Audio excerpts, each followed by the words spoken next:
Welcome to the sketching series part 6। अभी तक हमने कुछ मास्टर आर्टवर्क्स के स्केचेस बनाए हैं एंड इसको बनाने के बाद मैंने कुछ वाटर कलर को ऐड करने का ट्राई किया था। तो ये हैं वो कुछ डेमोज जो हमने अभी तक इस अपने सीरीज में कवर किया है। ये 4 नंबर का था, ये 5 नंबर का था जो आपने लास्ट सेशन को देखा है, और आज हम एक और मास्टर आर्टवर्क को स्केच करेंगे। तो अभी तक मैंने जिस प्रोसेस को फॉलो करके ये सारे स्केचेस बनाए हैं, जिसमें हमारा एक मोटिव था, जिसमें हम चाह रहे थे कि हम किस चीज को बनाएं और हमारा स्केच किस टाइप का होना चाहिए, उसके हिसाब से हमने जो स्केचेस को बनाए हैं, जो हमारा प्रोसेस था उसी प्रोसेस को फॉलो करके मैं आज का ये वाला स्केच करके आपको दिखाऊंगा। आई होप कि आप ये जो लेसन्स देख रही हैं तो आपने पहले के भी लेसन्स देखे होंगे, और अगर आपने देखे हैं तो आप उसकी प्रैक्टिस कर रहे हैं। भले ही आप उसको सिंपल चीजों पे इम्प्लीमेंट कर रहे होंगे, लाइक लाइफ या फिर अदर सब्जेक्ट्स पे आप ट्राई कर रहे होंगे, बट एटलीस्ट आप उसकी प्रैक्टिस कर रहे होंगे। अगर आप प्रैक्टिस कर रहे हैं तो please let me know in the comment कि आप इस चीज के ऊपर वर्क कर रहे हैं, सो दैट मैं भी देख सकूं कि जो लेसन्स मैं अपलोड कर रही हूँ उससे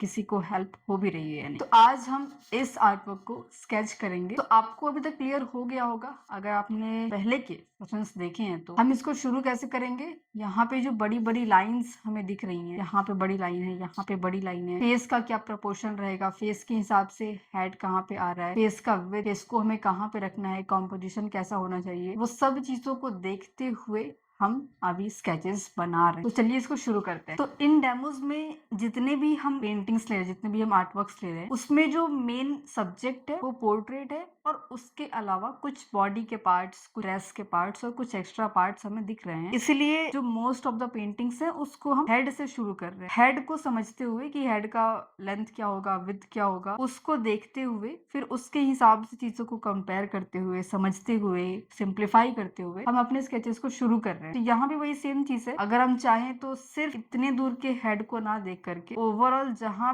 से शुरू हो रहा है, जहाँ पे खत्म हो रहा है, यहाँ पे जहाँ से शुरू हो रहा है, जहाँ पे खत्म हो रहा है, इस पूरे हेड के एरिया को भी हम देख सकते हैं कि ये एक दूसरे के कंपैरिजन में कितनी है। तो अगर मैं ये वाला पार्ट देखूं और इसको इससे कंपेयर करूं तो ये करीब 1.5 होगा। ये जितना है इसको हम यहाँ पे रखेंगे और फिर हम इसका आधा करके यहाँ पे रखेंगे, तो उतना हमें देखने को मिल रहा होगा। एक बार इसको देखते हैं। यहाँ से यहाँ तक का जो एरिया है, अगर हम इसको इस तरीके से रखते हैं, ओके, तो ये एग्जैक्ट वहीं पे आ रहा है जहाँ पे मैंने कहा था कि हेड के एंडिंग पॉइंट पे आएगा, और कुछ एरिया इधर वाले कपड़े की तरफ आ रहा है। 1.5 नहीं है बट 1.32 के समथिंग है। तो एक चीज हमें ये समझ आई कि हम अपने स्केच में किसी भी साइज का स्केच बना, उसमें हम एक चीज को जरूर से रखेंगे कि जितना हेड का लेंथ हम बना रहे हैं उसके हिसाब से विड्थ इक्वल होनी चाहिए। आप चाहो तो इसको सेम साइज का बना सकते हैं, इसको डिफरेंट साइज का भी बना सकते हैं। तो लेट्स सी कि हमारे पेपर के हिसाब से कितना बड़ा हमें सही लग रहा है। अगर हम इतना बड़ा पूरा हेड बना देते हैं, या फिर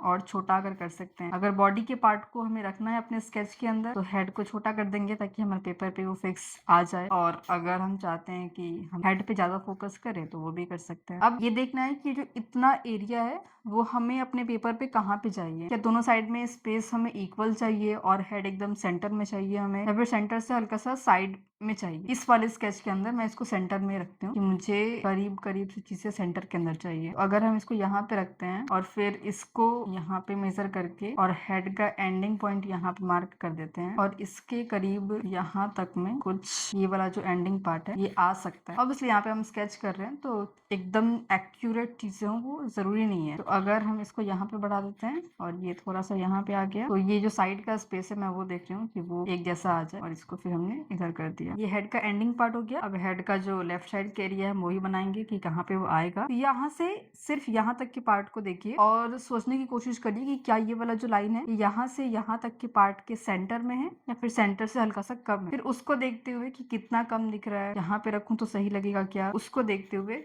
यहाँ पे जो हेड का एरिया है उसको हमने निकाल दिया, मतलब कि हेड करीब करीब इतना रहेगा। अब ऊपर से भी तो कट है, यहाँ पे इतना टोपी का एरिया है, तो वो कहाँ पे है? अब अगर हम इसको आधा करते हैं या फिर 3 पार्ट्स में डिवाइड करते हैं तो क्या उतने में टोपी का पार्ट कवर किया गया है? वो सबको देख करके यहाँ पे हेड का हमने एक प्रोपोर्शन निकाल लिया। ये सारे कुछ गैसिंग है बस कि हम हम गेस कर रहे हैं कि ये चीज यहाँ पे आ सकती है, हेड इतना बड़ा हो सकता है, ये वाली चीज यहाँ पे आ सकती है। तो स्केचेस में मेनली ऐसे ही काम होता है कि हम चीजों को गेस करते हैं, देखते हैं कि हाँ एक फील कैप्चर हो जाए। ये टोपी का जो कर्व है, टोपी के अंदर जो फूल लगे हुए हैं, आपको वो सब नहीं देखना है। आपको बस ये देखना है कि कहाँ से आप बड़ी बड़ी लाइंस को बना सके, वो लाइंस जो आपको प्रपोर्शन डिसाइड करने में हेल्प करेंगे, वो लाइंस जो इस पूरे स्केच में आगे का जो स्टेज होगा, जहाँ पे हम इसमें फील ऐड करेंगे, जहाँ पे हम इसमें और चीजों को ऐड कर रहे होंगे, वहां पे एक बेस रेडी होगा। तो उस चीज को आपको अभी ऐड करना है। तो यहाँ पे मैं देख रही हूँ कि ये वाला जो एरिया है, नाक जहाँ पे आ रहा है ये वहीं पे आ रहा है, इसी लाइन पे दोनों चीजें हैं। तो कहाँ पे नाक आ सकता है इस वाले पोर्ट्रेट में, उसको देख करके मैं ये वाला लाइन डिसाइड कर रही हूँ कि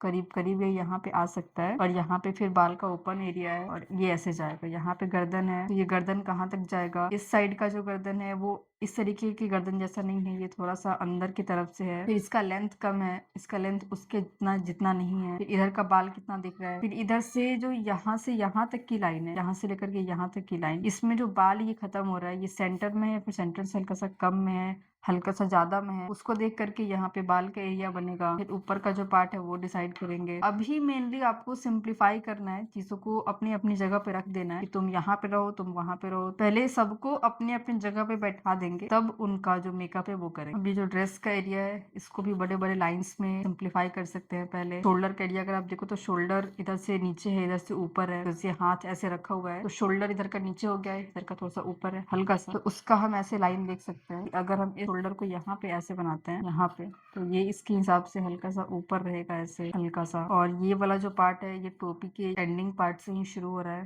तो हम लोग भी अपने वाले में वही वैसे ही रखेंगे। फिर ये वाला का एंगल कैसा जा रहा है, वो लाइन कितनी बड़ी बन सकती है हमारे स्केच के साइज के अकॉर्डिंग। नेक का एरिया हो गया, यहाँ पे ये ड्रेस का एरिया आ रहा है, यहाँ पे ये पूरा इस तरीके से है। वो वहाँ पे लाइट आ गया इसलिए दिख नहीं रहा है अच्छे से, बट ये इस तरीके से सिंपल है ऐसे। और ये कुछ इधर के जो ड्रेस के एरिया से, इसको हम अभी रफली मार्क कर लेते हैं बस। और फिर कुछ देर बाद हम इस पे वापस से वर्क करने आएंगे। अब इधर जो टोपी का एरिया है, ये हल्का सा ऐसे जा करके, फिर यहाँ का जो ओवल पार्ट है ये दिख रहा है, ये कहाँ तक दिख रहा है, यहाँ तक करी, यहाँ तक है। फिर इधर में कुछ और एक्स्ट्रा चीजें हैं जिसको अभी उतना ऐड नहीं करेंगे, अभी बस ऐसे ही बनाते हैं। अब कई सारे स्केचेस ऐसे भी होते हैं जहाँ पे हम सिर्फ इतना काम करके छोड़ देते हैं। हमने चीजों को सही जगह पे अपना प्लेस कर दिया, प्रपोर्शन देख लिया, कुछ एंगल्स देख लिए और ऊपर ऊपर से चीजें जगह पे दिख रही हैं, बस इतना करके भी स्केच को हम छोड़ सकते हैं और फिर हम दूसरा रेफरेंस लेकर के उसको बना सकते हैं। तो स्केचेस के कई सारे मोटिव्स होते हैं, कई सारे तरीके होते हैं करने के। डिपेंड करता है पर्सन टू पर्सन कि उनका तरीका क्या है करने का, वो किस तरीके से कर रहे हैं, उनका मोटिव क्या है। एंड वो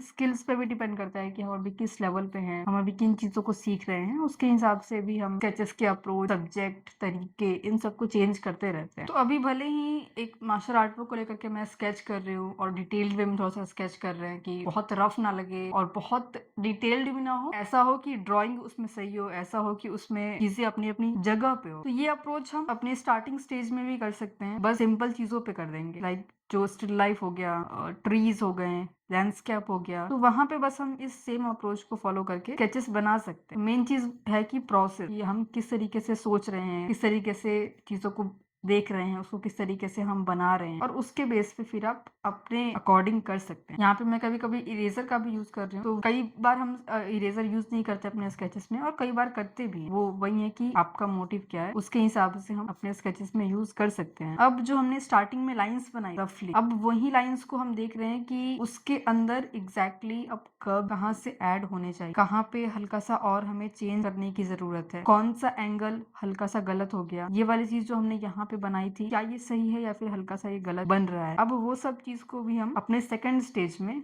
ऑब्जर्व करते रहते हैं। ये बेसिकली स्टेजेस हैं कि इस वाले स्टेज पे हमने इतना काम किया, देन हमने इसको हल्का सा लाइट कर दिया, देन इस पे हमने कुछ और वर्क किया, देन उसको हमने हल्का सा लाइट कर दिया। ऐसे जब हम स्टेजेस को अलग अलग कर देते हैं ना, कि इस वाले स्टेज में हम इस चीज पे वर्क करेंगे, इस वाले स्टेज पे हम इस चीज पे वर्क करेंगे, तो चीजें ज्यादा सिंप्लीफाई हो जाती हैं और कॉम्प्लिकेटेड नहीं लगता। क्योंकि कई बार ऐसा होता है कि हमने रेफरेंस देखा और हमने उसमें डिटेल्स शुरू कर दी, हमने उसमें उन चीजों को बनाना शुरू कर दिया जो चीजें इंपॉर्टेंट नहीं थी, और जिसकी वजह से जो हमारा पूरा ओवरऑल स्केच है वो खराब हो जाता है। हमारा जो मोटिव होता है उस स्केच को करने के पीछे, वो सही नहीं हो पाता। इसीलिए जब हम स्टार्टिंग स्टेज में अपने चीज़ों को अलग-अलग कर देते हैं कि इस स्टेज में हम इस चीज़ पे फ़ोकस करेंगे, फिर सेकंड स्टेज में हम इस चीज़ पे फ़ोकस करेंगे, फिर थर्ड स्टेज में हम इस चीज़ पे फ़ोकस करेंगे, तो चीज़ें ज़्यादा सिंपल हो जाती हैं हमारी। तो मैं मेनली वही चीज़ों को शेयर करने की कोशिश करती हूँ जो कि बिगिनर्स को भी हेल्प करे, जो कि उनको भी हेल्प करे, जो कि कुछ टाइम से आर्ट में प्रैक्टिस कर रहे हैं। बिकॉज़ फंडामेंटल्स तो सबके लिए सेम है, चाहे आप प्रैक्टिस कर रहे हैं, नहीं कर रहे हैं। जो फंडामेंटल्स होते हैं, जिस तरीके से सीखा जाता है, वो चीज़ें तो सेम ही होती हैं। एंड ऐसा भी नहीं कि डायरेक्टली मैं इस तरीके से ही वर्क करना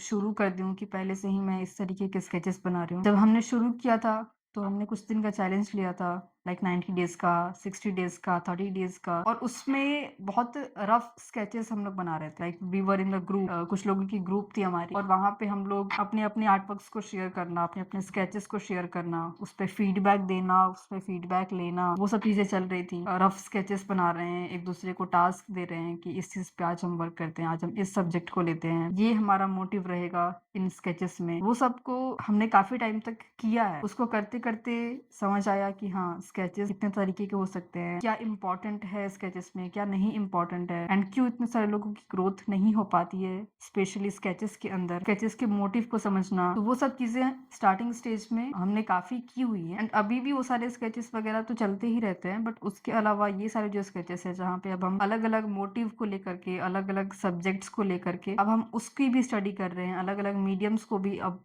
कर पा रहे हैं। तो वो सब चीज़ें फिर बाद में आती हैं। एक बार जब बेस क्लियर हो गया, अब हम ये सब चीज़ को भी कर सकते हैं। बट जब तक वो बेस क्लियर नहीं है, तब तक ये सब चीज़ों को ट्राई करें तो टाइम जाता है बहुत सारा। एंड जो चीज़ों को हमने उस कंप्लीट चैलेंज में और अभी तक की उस कंप्लीट जर्नी में मैंने सीखा है, उन सभी को मिला करके एक कंप्लीट सीरीज भी मैंने बनाई हुई है, जिससे ऑलरेडी अभी कई हज़ारों लोग देख रहे हैं, उससे प्रैक्टिस कर रहे हैं, उससे सीख रहे हैं। अगर आप उस सीरीज पे वर्क करना चाहेंगे, जो बेसिक्स हैं स्केचिंग के, क्या मोटिव्स होते हैं, क्या इंपॉर्टेंस होती है स्केचिंग की, और स्केचिंग में इंपॉर्टेंट क्या होता है, किस चीज़ पे फोकस करना चाहिए, किस चीज़ पे फोकस अगर आप नहीं भी करेंगे अपने स्टार्टिंग के स्टेज में, तो उससे बहुत फर्क नहीं पड़ेगा। ऐसे कई सारे पॉइंटर हमने उस कंप्लीट सीरीज में कवर किए। 9 लेसन्स की सीरीज है, जिसमें अलग-अलग सब्जेक्ट्स को भी हमने कवर किया हुआ है। अगर आपने वो सीरीज नहीं देखी हुई है, तो इस व्हाट्सएप नंबर पे आप हमें मैसेज करिएगा, अपना नाम और स्केचिंग लिख करके। आपको वो कंप्लीट सीरीज मिल जाएगी। आपको ग्रुप में भी ऐड कर दिया जाएगा, जहाँ पे आगे के भी जो लेसन्स होंगे वो भी आपको मिलते रहेंगे। एंड देन जो बेसिक्स हैं स्केचिंग के, उस पे भी फिर आप और प्रॉपर वर्क कर पाएंगे। तो अभी ये जो स्केच है, ये उतना डिटेल्ड नहीं है, उतनी चीजें मैं बहुत प्रॉपर एकदम बनाऊं, एकदम सही बन जाए, अभी मैं उस तरीके से नहीं सोच रही हूँ। अभी जो हमारे कुछ पहले के स्केचेस थे, तो उसमें मेरा मोटिव था कि हाँ, जिस तरीके का स्केच है मुझे वैसा ही बनाना है, जिस तरीके का पेंटिंग है मुझे वैसे ही बनाना है, क्योंकि ये सारी जो पेंटिंग्स थी, ये इन आर्टिस्ट को मैं जानती हूँ। ये जो पेंटिंग्स हैं, ये कई फेमस पेंटिंग्स हैं, एंड काफी इंस्पिरेशनल पेंटिंग्स भी लगती हैं। तो इस पे मैं चाह रही थी कि जैसा पेंटिंग है, तो करीब वैसा फील मैं अपने स्केचेस में लेकर के आ पाऊँ। ये राजा रवि वर्मा जी की पेंटिंग है। जो पेंटिंग के बारे में मुझे पता था स्पेशल, उसको मैंने ज्यादा फोकस के साथ बनाने की कोशिश की है, एंड जिन पेंटिंग्स के बारे में मैं उतना नहीं जानती, तो इससे कनेक्शन थोड़ा सा कम है। तो इसमें मैं बस ये देख रही हूँ कि ओवरऑल चीजें जगह पे आ जाए, हल्का सा फील कैप्चर हो जाए कि हाँ, इस पेंटिंग को देख करके केवल स्केच बनाया गया है, बस वैसा हो जाए, फिर उतना भी मेरे लिए काफी है। इन सारे स्केचेस में तो अलग अलग मोटिव होती हैं। अभी जो मेरा मोटिव है वो हल्का सा चेंज हुआ है इन स्केचेस को लेकर के, जो अभी हम बना रहे हैं अपने 1-2 लेसन्स में। एंड यस, आप लोग भी कुछ पेंटिंग्स के नाम मुझे कमेंट्स में शेयर कर सकते हैं, तो हम लोग उस पे भी ट्राई करेंगे कि हम लोग उन पेंटिंग्स के भी स्केचेस बनाएं। एंड ये सारे जो मैं पेंटिंग के स्केचेस बना रही हूँ, ये मैं कुछ टाइम के बाद इसमें वाटर कलर को अप्लाई करके भी देखूंगी, जो कि मैंने अभी कुछ देर पहले भी आपको दिखाई थी वीडियो के स्टार्टिंग में, जो मैंने किए हैं अपने कुछ स्केचेस में। इन स्केचेस को बनाने का वही मेन रीजन है, क्योंकि ये वाटर कलर की स्केच बुक है, तो इस पे मुझे वाटर कलर को करना है। जो ड्रॉइंग है वाटर कलर में, जो प्रपोर्शंस हैं, वो सब चीजें काफी इंपॉर्टेंट हो जाती हैं। इसीलिए मैं ये सारे स्केचेस को थोड़ा सा ध्यान से बना रही हूँ, ताकि इनकी ड्राइंग में बहुत ज्यादा मिस्टेक्स ना रहे, और जब मैं इस वाटर कलर को अप्लाई करूँ, तो वो भी सही स्टडी हो पाए मेरी, उन स्केचेस का भी जो मोटिव है वो भी पूरा हो पाए। इसलिए थोड़ा सा संभल संभल के इन सारे स्केचेस पे काम कर रहे हैं, ताकि जब हम इसमें बाद में वाटर कलर को ऐड करें, तो वो भी इसमें सही दिखे। तो इस स्केच के मोटिव के अकॉर्डिंग इसमें मैं रफली चीजों को ऐड कर रही हूँ। अगर आपको ये देखना होगा कि इसमें हम प्रॉपर वर्क कैसे करेंगे, हर एक चीज को हम अच्छे से कैसे बनाएंगे, तो जो पहले के मेरे लेसन्स है ना, आप उसमें देखिएगा, बिकॉज उसमें चीजें क्लियर वे में मैंने बताई हुई है कि अगर आप एक स्केच बना रहे हैं और आपका मोटिव है कि आपको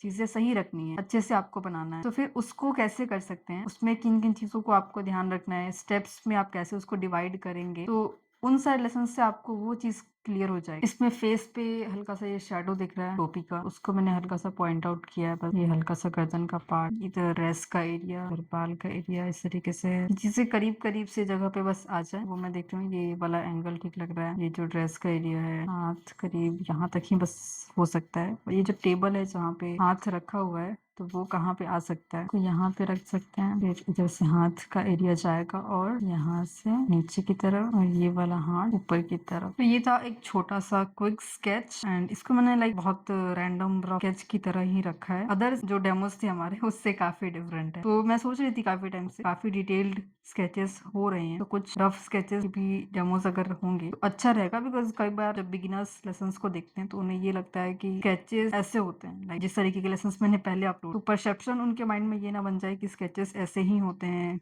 डिटेल्ड ही मुझे बनाने हैं। इसके लिए मैंने कुछ ऐसे लेसन्स भी रिकॉर्ड किए हैं, कुछ ऐसे लेसन्स भी मैंने अपलोड किए हैं, जिससे ये चीज क्लियर हो सके कि स्केचेस के अलग अलग मोटिव्स होते हैं और अलग अलग तरीके से अलग अलग सिचुएशन के हिसाब से हम अलग अलग स्केचेस बना सकते हैं। बाकी आप मुझे कमेंट्स में जरूर से बताना कि और कौन कौन से आर्टवर्क्स, पेंटिंग्स हैं, मास्टर आर्टवर्क्स हैं, जिनके स्केचेस हम बना सकते हैं, जिनकी हम वाटर कलर की स्टडी कर सकते हैं, जिनके हम इस तरीके से प्रॉपर या फिर रफ स्केचेस बना सकते हैं अपने इन लेसन्स के अंदर। तो ये चीज आप मुझे कमेंट्स में जरूर से शेयर करना, एंड मेक श्योर कि जब भी आप कोई लेसन देखते हैं तो उस लेसन के साथ में आप भी स्केच करिएगा। आपका मोटिव अलग हो सकता है इन स्केचेस को बनाने के पीछे, बस आप रेफरेंस को फॉलो करना एंड अपने हिसाब से आप स्केच कर सकते। तो मिलते हैं अब हम आपसे अगले लेसन में, जहाँ पे हम किसी और टॉपिक पे में भी या फिर किसी और मार्शल आर्ट वर्क के डेमो को कवर करेंगे, तो एक स्केच के अंदर।